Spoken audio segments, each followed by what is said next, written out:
저는 오늘 자식을 포기하기로 했습니다. 이상하게 들리시죠? 70년을 살면서 자식을 위해 모든 걸 바쳤는데 이제 와서 포기한다니. 하지만 제가 포기한 건 자식이 아닙니다. 기대를 포기한 겁니다. 이 정도는 알아주겠지. 이 정도는 해주겠지. 나중에는 나를 챙겨주겠지. 그런 기대들을요. 속으로 생각했다. 이게 포기일까 아니면 해방일까? 나는 69입니다. 슬아의 자녀가 둘, 손주가 넷입니다. 겉으로 보기엔 행복한 가족이죠. 하지만 아무도 모릅니다. 명절날 온 가족이 모였을 때 가장 외로웠다는 것을, 자식들이 웃으며 밥 먹을 때 나는 부엌에서 설거지하며 울었다는 것을, 그날 밤 모두가 돌아간 빈집에서 나는 처음으로 이런 생각을 했습니다. 내가 평생 뭘 위해 산 거지. 오늘 밤 이 이야기는 누군가를 탓하는 이야기가 아닙니다. 후회하는 이야기도 원망하는 이야기도 아닙니다. 다만 오랜 시간 가슴에 묻어뒀던 말들을 꺼내보는 시간입니다. 그리고 어쩌면 당신도 이렇게 생각할지 모릅니다. 아, 나만 그런 게 아니었구나. 시작하기 전에 작은 부탁 하나만 드립니다. 이 이야기가 마음에 닿는다면 조용히 구독 버튼을 눌러주세요. 당신의 외로운 밤에 제 이야기가 작은 위로가 되길 바랍니다. 자, 이제 편안한 자세로 눈을 감으셔도 좋습니다. 오늘 밤만큼은 아무것도 하지 않아도 괜찮습니다. 그저 듣기만 하세요. 천천히 시작하겠습니다. 기대의 시작 26의 봄. 나는 26에 시집을 갔습니다. 어머니가 대문 앞에서 내 손을 잡고 우셨습니다. 얘야, 시집 가서 잘해라. 고생스럽더라도 참아라. 그러면 나중에 좋아진다. 나는 어머니 말씀을 믿었습니다. 참으면 좋아진다고. 헌신하면 보답받는다고. 그래서 참았습니다. 시어머니 성화에도, 시누이 구박에도, 남편의 무관심에도 속으로 생각했다. 조금만 더 참으면, 조금만 더. 처사이가 왔던 날, 이듬해 봄 처사이가 태어났습니다. 작고 따뜻한 생명을 품에 안았을 때 세상을 다 가진 기분이었습니다. 이 아이만큼은 나를 사랑해 줄 거야. 그렇게 믿었습니다. 그래서 모든 걸 쏟아부었습니다. 밤새 아이 보느라 잠 못 자고, 아이 먹이느라 내 밥은 거르고, 찬바람 부는 겨울에도 아이 목욕물 데우느라 손이 터져도 괜찮았습니다. 왜냐하면 이 아이가 자라서 알아줄 거라 믿었으니까요. 엄마 고생 많으셨어요. 그 한마디면 충분할 거라 생각했습니다. 속으로 생각했다. 지금은 힘들어도 나중에 보상받겠지. 3년 후 둘째가 태어났습니다. 시어머니가 말씀하셨습니다. 아들 하나 낳았으니 됐다. 이젠 편하게 살아. 하지만 편한 날은 오지 않았습니다. 아이 둘을 키우는 건 생각보다 훨씬 힘들었습니다. 큰아이는 동생이 태어나자 밤마다 울었고, 둘째는 몸이 약해 병원을 달고 살았습니다. 남편은 바빠서 집에 없었고, 시어머니는 요즘 며느리들은 아이도 제대로 못 키운다고 하셨습니다. 나는 점점 이름을 잃어갔습니다. 누구의 엄마, 누구의 며느리, 누구의 아내. 하지만 괜찮다고 스스로를 다독였습니다. 조금만 더. 아이들 크면. 학원비를 벌던 날들. 아이들이 학교에 가기 시작했습니다. 학원비가 필요했습니다. 교재비도 준비물비도. 나는 새벽 5시에 일어나 파출부일을 나갔습니다. 남의 집 화장실을 닦고 설거지를 하고 빨래를 했습니다. 저녁에 집에 돌아오면 녹초가 되었지만 아이들 숙제를 챙기고 저녁을 차려야 했습니다. 남편은 물었습니다. 당신은 왜 그렇게까지 해? 애들이 알아주기나 할까? 나는 대답했습니다. 알아주진 못해도 나중에 후회는 안 하겠죠. 하지만 속으로는 생각했습니다. 알아주겠지. 내가 이렇게까지 하는데. 그렇게 20년이 흘렀습니다. 아이들은 대학에 갔고 취직했고 결혼했습니다.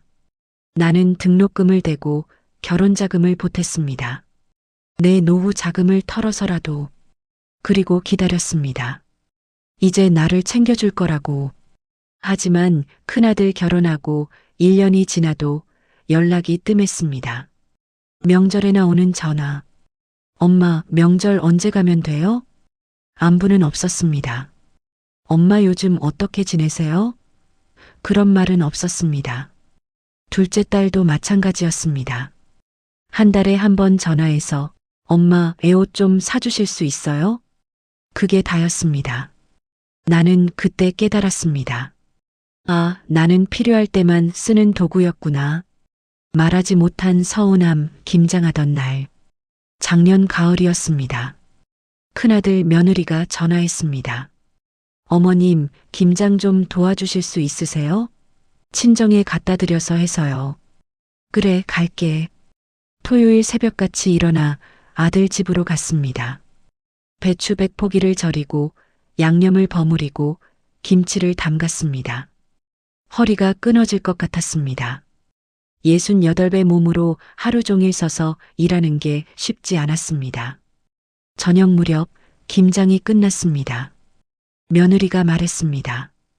어머님 고생하셨어요. 절반은 친정에 갖다 드릴게요. 나머지는 우리가 먹을게요. 응. 그럼 조심히 들어가세요. 나는 빈손으로 집에 돌아왔습니다.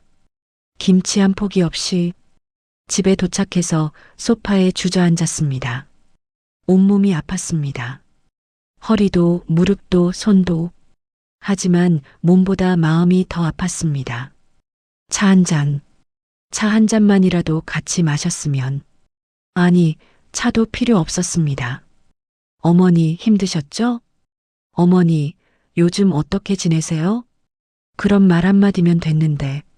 하지만 나는 말하지 못했습니다. 나도 힘들어. 나도 외로워. 엄마니까요. 엄마는 힘들어도 말하면 안 되니까요. 2년 전 남편이 먼저 세상을 떠났습니다. 갑작스러운 뇌출혈이었습니다. 장례를 치르고 사람들이 모두 돌아간 후 큰아들이 말했습니다. 엄마, 우리 집으로 오세요. 고맙다고 생각했습니다. 순간적으로. 하지만 며느리의 표정을 봤을 때 알았습니다. 의무감으로 하는 말이구나. 아니야, 엄마는 여기서 살게. 너희한테 짐 되기 싫어. 그래요? 그럼 뭐 필요한 거 있으면 연락하세요. 아들은 금방 돌아갔습니다. 나는 혼자 남았습니다. 텅 빈 집에서 그날 밤부터 진짜 외로움이 시작되었습니다. 아침에 눈을 떠도 옆자리는 비어 있고 다녀오겠습니다 해도 대답해 줄 사람이 없고 저녁을 먹어도 혼자 먹고 밤에 무서워도 의지할 곳이 없었습니다. 처음엔 자식들이 걱정할까봐 일부러 밝게 행동했습니다. 엄마 괜찮아. 혼자서도 잘 살아. 하지만 시간이 지날수록 깨달았습니다. 아, 내가 괜찮다고 하니까 정말 괜찮은 줄 아는구나. 이 정도는 알아주겠지. 나는 평생 이렇게 생각하며 살았습니다. 이 정도는 알아주겠지. 밤새 아이 봐주면 알아주겠지. 김치 담가주면 알아주겠지. 돈 대주면 알아주겠지. 하지만 아무도 알아주지 않았습니다. 아니, 알아줄 수 없었던 것인지도 모릅니다. 왜냐하면 나는 말하지 않았으니까요. 엄마도 힘들어. 엄마도 외로워. 엄마도 챙겨줬으면 좋겠어. 그런 말을 한 번도 하지 않았으니까요. 나는 항상 괜찮아라고만 했습니다. 그러니 아이들은 정말로 내가 괜찮다고 믿었습니다. 속으로 생각했다. 내가 스스로 만든 감옥이었구나. 지난달이었습니다. 큰아들이 전화했습니다. 엄마, 다음 주 토요일에 애 좀 봐주실 수 있어요? 저희가 친구 결혼식 가야 해서요. 응, 알았어. 토요일 새벽같이 일어나 아들 집으로 갔습니다.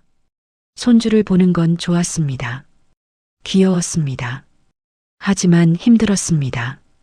69의 몸으로 하루 종일 4살짜리를 돌보는 건 쉬운 일이 아니었습니다. 저녁 7시쯤 아들 내외가 돌아왔습니다. 엄마 고생하셨어요. 애 잘 있었어요? 응, 잘 있었어. 그럼 조심히 들어가세요. 나는 가방을 들고 현관문을 나섰습니다. 뒤돌아보니 아들은 벌써 안으로 들어가고 없었습니다. 집으로 돌아오는 버스 안에서 문득 눈물이 났습니다. 저녁이라도 같이 먹자고 했으면 아니었습니다. 저녁도 필요 없었습니다. 엄마, 오늘 힘드셨죠?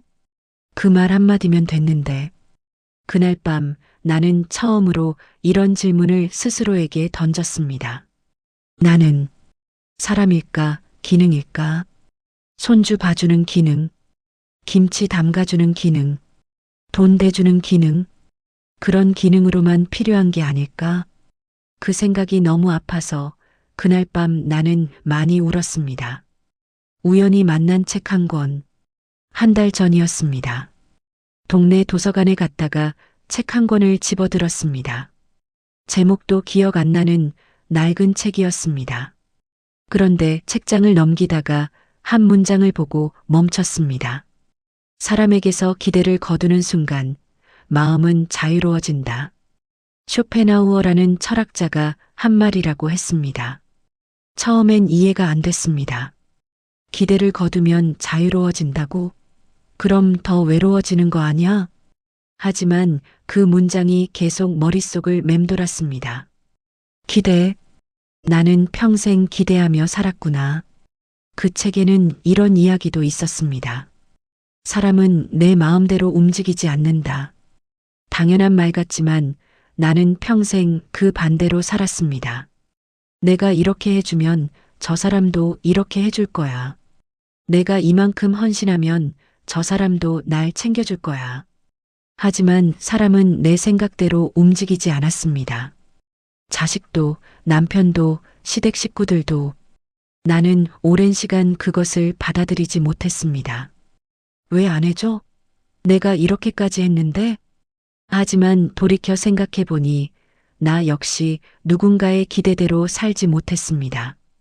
어머니는 내가 시집가서 순하게만 살기를 바라셨지만 나는 가끔 시어머니와 다퉜습니다. 남편은 내가 조용히 집안일만 하기를 바랐지만 나는 가끔 내 의견을 주장했습니다. 자식들은 내가 항상 밝고 강하기를 바랐지만 나는 가끔 외롭고 약했습니다. 나도 남의 기대를 저버렸는데 왜 남이 내 기대대로 살아주길 바랐을까? 기대는 사랑이 아니었다. 그 책을 읽으면서 깨달았습니다. 나는 사랑한 게 아니라 기대한 것이었습니다. 너를 위해 이렇게 해줬어.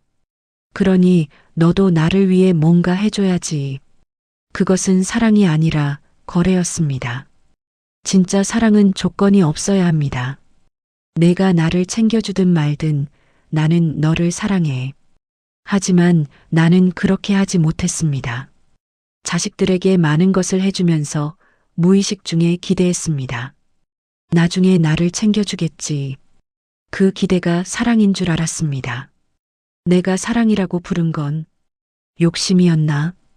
그 책에는 고슴도치 이야기가 나왔습니다.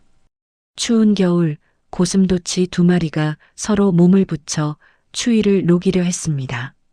하지만 가까이 가면 가시에 찔렸습니다. 그래서 떨어졌지만 떨어지면 추웠습니다. 결국 고슴도치들은 적당한 거리를 찾았습니다. 너무 가깝지도 너무 멀지도 않은 거리. 사람도 마찬가지라고 했습니다. 너무 가까우면 서로 상처를 줍니다. 하지만 너무 멀면 외롭습니다. 나는 평생 자식들에게 너무 가까이 있으려 했습니다. 항상 곁에 있고 싶었고 항상 챙기고 싶었습니다.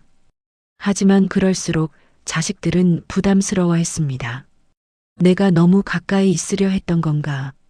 숨막히게. 사람은 변하지 않는다. 그 철학자는 또 이렇게 말했습니다. 사람의 본성은 변하지 않는다. 내가 아무리 바라도 상대는 변하지 않습니다. 무심한 사람은 계속 무심하고, 바쁜 사람은 계속 바쁘고, 자기중심적인 사람은 계속 그렇습니다. 나는 오랫동안 자식들이 변하기를 바랐습니다. 나중에 철들면 알아주겠지. 나이 들면 효도하겠지. 하지만 변하지 않았습니다. 왜냐하면 그들은 그런 사람들이니까요. 그것이 나쁜 것일까요? 아니, 나쁜 게 아닙니다. 그들은 그들대로 열심히 살고 있습니다. 자기 가족 챙기고, 자기 일하고, 다만 내가 원하는 방식으로 살아주지 않을 뿐입니다. 그들을 바꾸려 한 게 아니라 내가 받아들여야 했구나. 기대하지 않으면 실망도 없다. 그 철학자의 가장 유명한 말이라고 했습니다. 너무 단순한 말 같지만 깊은 진리였습니다. 우리가 상처받는 이유는 기대했기 때문입니다. 이 정도는 해주겠지. 그 기대가 무너질 때 우리는 실망합니다. 하지만 처음부터 기대하지 않으면 어떨까요? 자식들이 나를 챙겨주면 고맙고 안 챙겨줘도 괜찮아. 그렇게 생각하면 실망할 일이 없습니다. 물론 쉽지 않습니다. 평생 기대하며 살아온 사람이 갑자기 기대를 내려놓는다는 게, 하지만 조금씩 연습할 수 있습니다.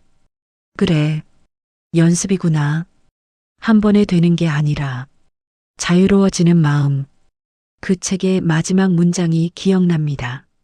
사람에게서 기대를 거두는 순간 마음은 자유로워진다. 정말 그럴까요? 나는 반신반의했습니다.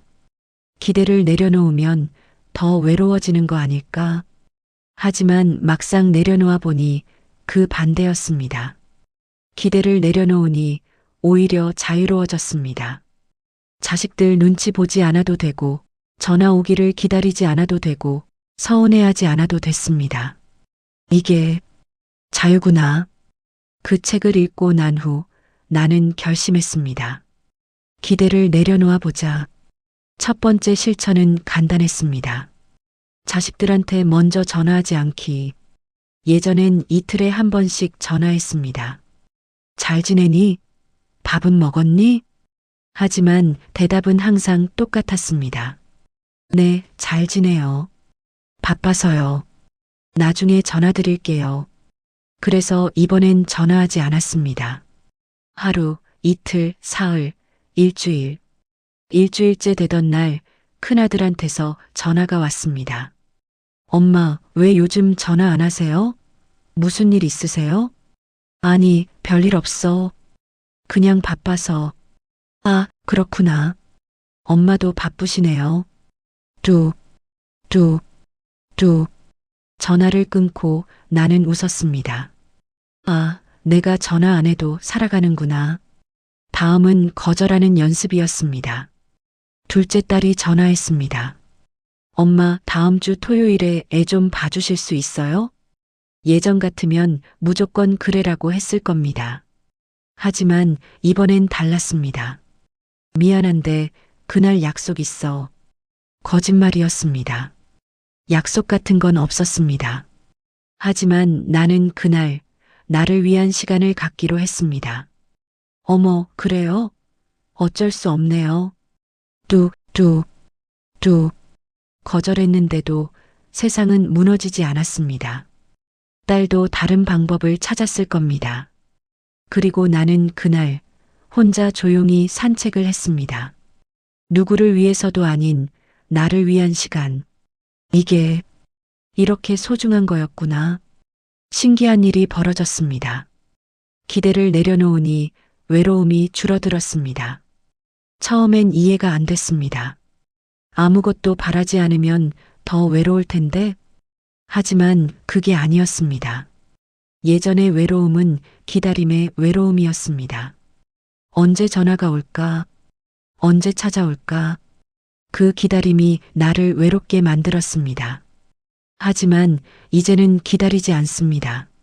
전화가 와도 좋고 안 와도 괜찮습니다. 그러니 외로움의 질이 달라졌습니다. 혼자 있는 게 외로운 게 아니라 기다리는 게 외로운 거였구나. 혼자 있는 시간이 괴롭지 않게 된 변화. 혼자 있는 시간이 늘었습니다. 하지만 그 시간이 괴롭지 않았습니다. 오히려 평화로웠습니다. 아침에 일어나 천천히 커피를 마십니다. 창밖을 바라보며 아무 생각도 하지 않습니다. 새들이 지저귀는 소리를 듣습니다.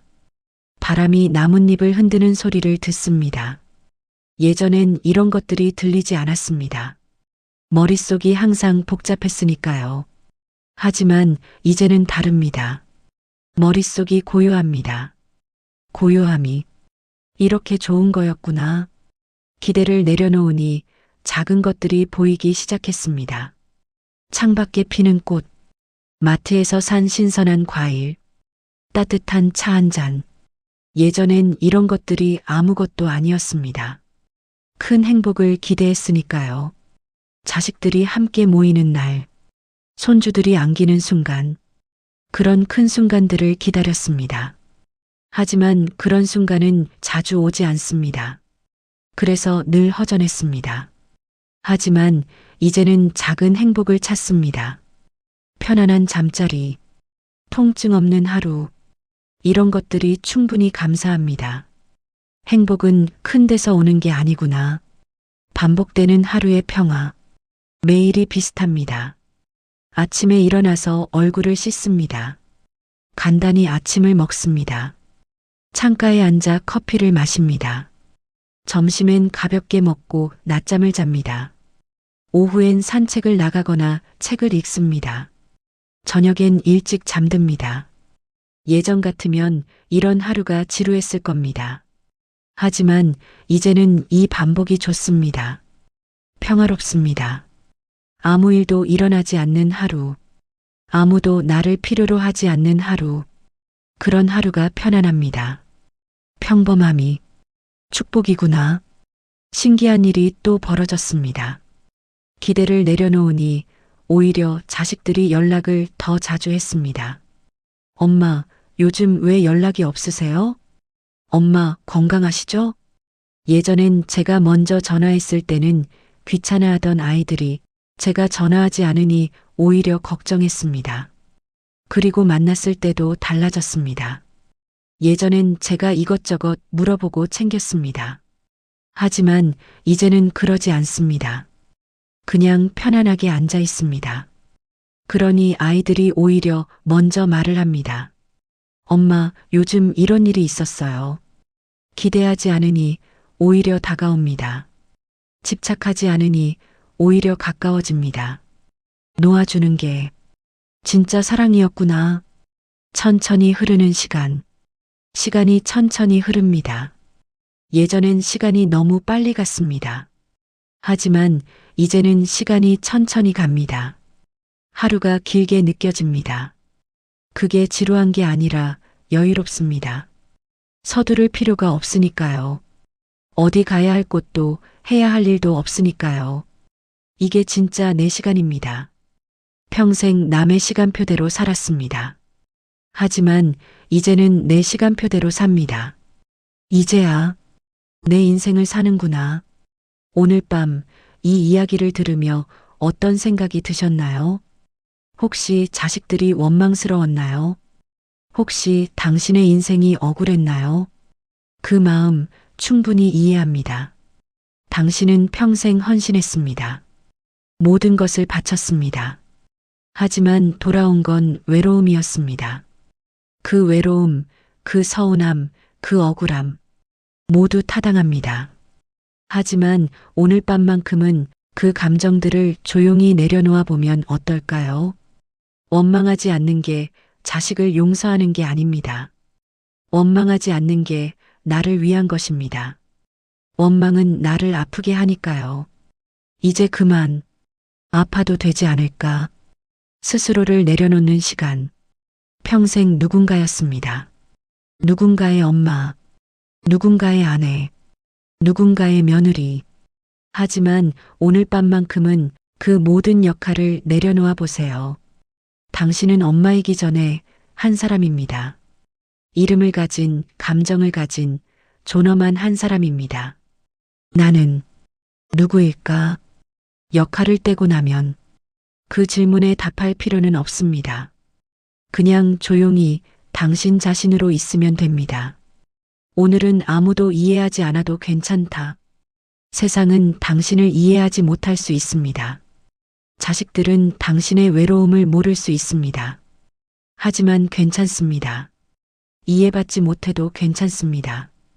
왜냐하면 당신 스스로 당신을 이해하면 되니까요. 나는 외로웠구나. 나는 서운했구나. 나는 사랑받고 싶었구나. 그 마음을 당신 스스로 알아주세요. 내가 나를 이해하면 그것만으로 충분해. 이제 천천히 눈을 감아도 좋습니다. 편안한 자세로 누워 계세요. 오늘 하루도 수고했습니다. 내일 걱정은 내일 하면 됩니다. 오늘 밤만큼은 그냥 쉬세요.